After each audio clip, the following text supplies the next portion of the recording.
Stay tuned for the Joan Quinn Profiles.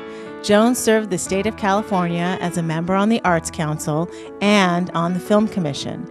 She was formerly on the Architectural Commission and fulfilled 2 terms on the Fine Arts Commission for the city of Beverly Hills. As an editor for Andy Warhol's Interview magazine, Condé Nast Publications, and the Hearst Corporation, Joan covered the world of fashion, the mysteries of food, the excitement of theater, and the international art scene. She continues to find people who are on the cutting edge of their professions. Here's Joan Agajanian Quinn. Hi, I'm Joan Agajanian Quinn, and welcome to the Joan Quinn Profiles. Our guests today are composer Gernot Wolfgang, Grammy-nominated composer, lecturer, musician. Gernot Wolfgang was born and raised in Austria. He graduated from the University of Music in Graz and the Berklee College of Music in Boston. His more than 40 commissions from a variety of chamber and symphony orchestras have been performed all over the world, from Carnegie Hall in New York City, the National Gallery in D.C., Concerthaus in Vienna, and that festival in Mexico, Guanajuato. That was fabulous. So welcome, and thanks for being here today. Thanks for having me, Joan. So what kind of music were you nominated for your Grammy? I was nominated for a CD of my chamber music that I produced together with my wife, Judy Farmer. And that was music that was written exclusively in the 2000s, a variety of instrumentations, string quartets, string quintets, a lot of music with bassoon. So there was a lot on the album?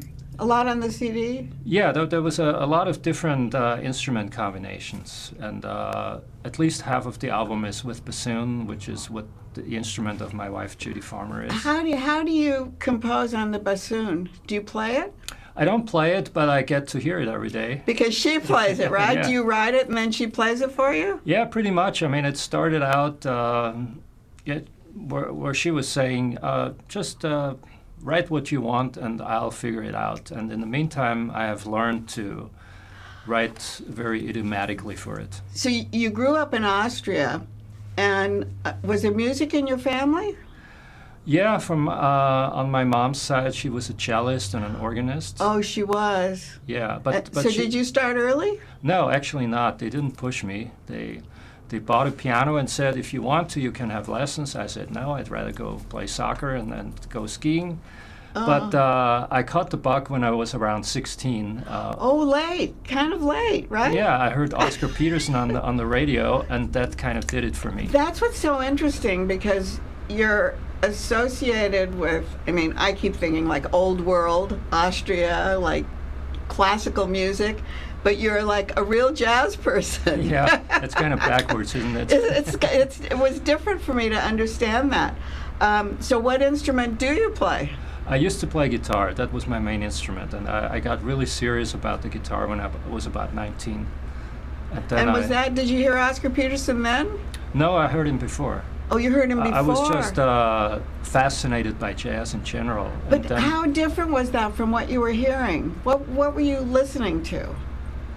Well, I was listening to progressive rock at the time, and to classic rock and roll like the Rolling Stones. Yeah. And then Oscar Peterson hit me like lightning, really. It opened up a whole new world, and I was dabbling a little bit on the guitar, so that's why I went to become a guitar player. And then I got interested in Wes Montgomery and Jim Hall, who were my great role models at the time. So then you went to music school? Yeah. And then how'd you get to Berklee? Because that's such a great school. I loved going to little concerts of the students at Berklee. Yeah.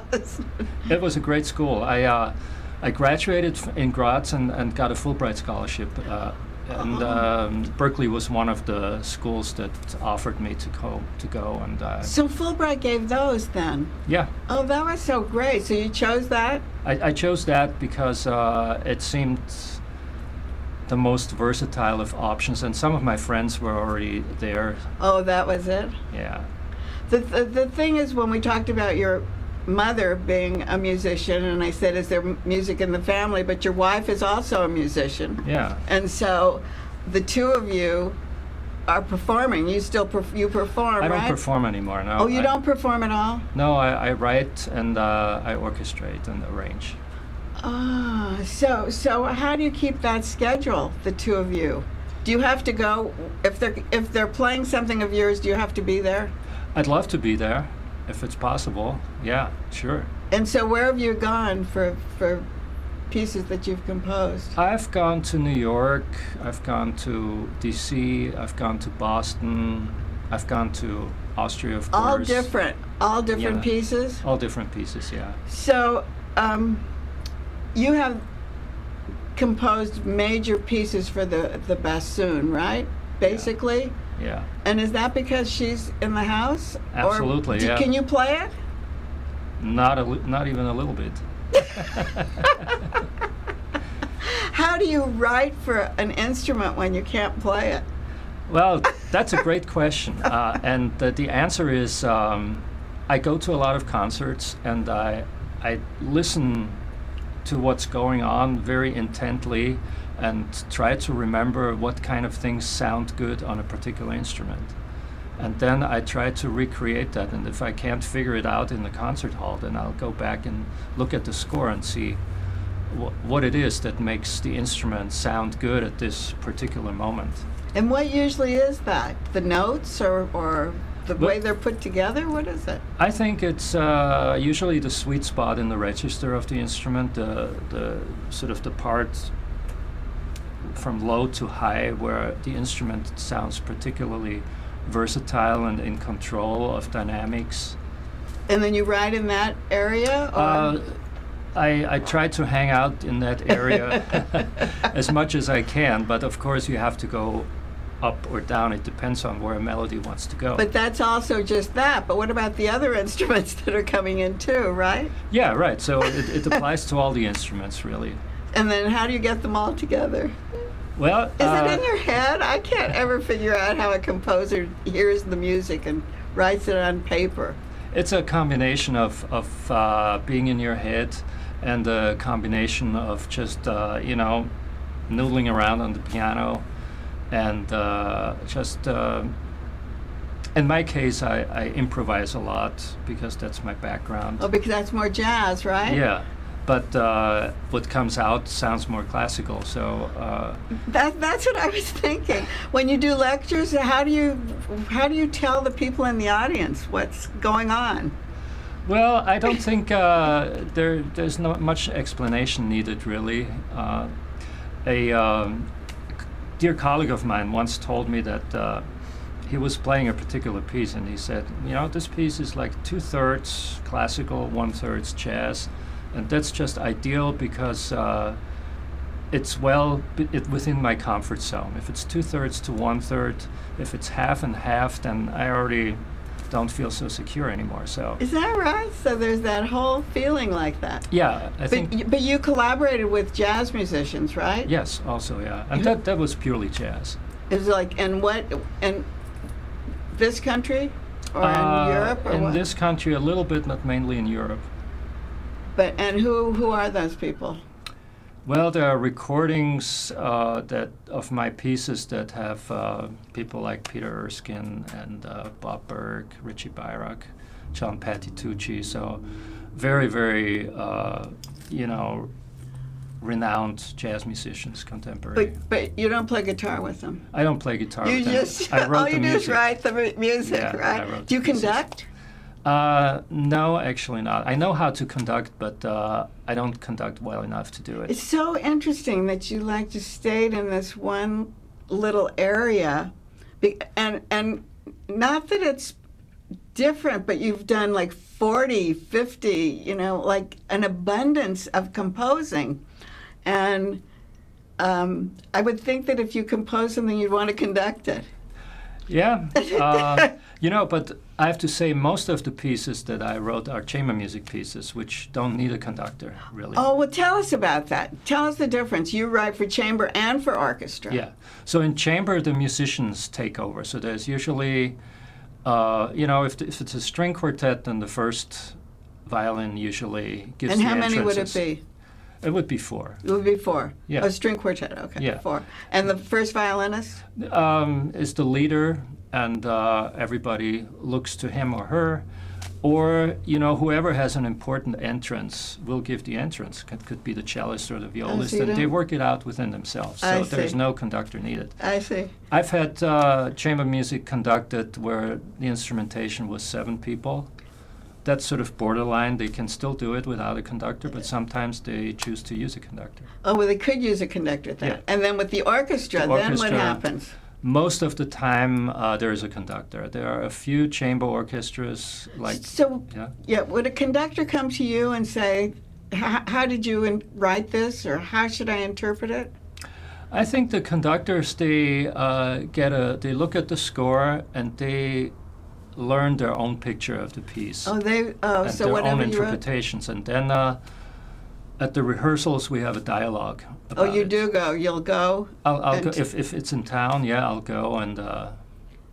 So you've composed a lot for the Pittance Opera. Well, I have.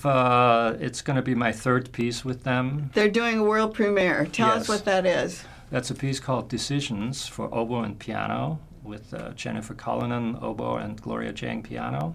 And Gloria Chang is also a Grammy Award winner. She is a Grammy Award winner, yes, and also an Emmy Award winner. Oh, she's an Emmy Award winner, too. So they'll be performing. Where will they be performing? They'll be performing at the Pasadena Conservatory, Barrett Hall, on April 5. Oh, and where? The conservatory. Yeah. Oh, you know what? I've never been there. It's the hall is beautiful acoustically, and has a very good piano in there, so it's a really good place to go to a chamber music concert. And the artistic director is, It's Lisa Sutton. and she's obviously familiar with your work because you've worked there a lot. Yeah, she knows my music, and the idea of the series of Pittance chamber music is to give the members of the LA Opera Orchestra a chance to play chamber music. So most of the musicians are members of the LA Opera Orchestra. Oh, they are. Yeah. So how big is the chamber orchestra? A chamber orchestra is typically about 35 musicians, And like then the Los Angeles Chamber Orchestra, for and then the instance. next step. Next step would be a full symphony orchestra, 80, 100, depends And on what the about an budget. opera? What about an opera orchestra? Opera orchestra is probably more like symphony orchestra size. Oh, it is. Yeah. Oh, so they're both. The one before we leave, I want to talk about. You're taking graduate classes at USC. Was it at the Thornton School? Yes. And for scoring film. Yeah. So tell us about that. Yeah, that was a lot of fun. I made a lot of friends there, and they're still my friends, and I work with them and work for them still, although it's been What a long is that? time ago. How different is that from composing, or is it the same? No, it's not the same because my role in the film world is as an orchestrator. So What is that? I create a score based on sketches that the composers send me. And the sketches are in electronic form. They are recordings of a particular piece of music with synthesized sounds or samples, plus a so-called MIDI file where all the information is about every instrument and the tempos and everything. And so then what do you do with it? I create a score on a notation program. And is it for a film? Yeah, it's for film, And then do you television, watch? What do you video do? game. Do you watch the film and then? Or do you sometimes. How does it work? First or second? As an way? orchestrator, sometimes I get to watch the film, sometimes I don't. But because the music is already very defined at that point and it has been approved by the director, so sometimes it's really not necessary to look at It the just picture. goes in the way the director wants it to go? Yeah. Oh, that's so interesting. So you're so busy. How do you find time to teach? Actually, at present, I don't teach. You're not teaching? I do guest lecturing. Sometimes I get invited by a university to talk about both the orchestrating and my concert music. Well, you have opened a whole new world for me today. Thank you very much, Gerhard, for being with us. You're welcome. It was a pleasure. And thank you for watching this part of our show. And we'll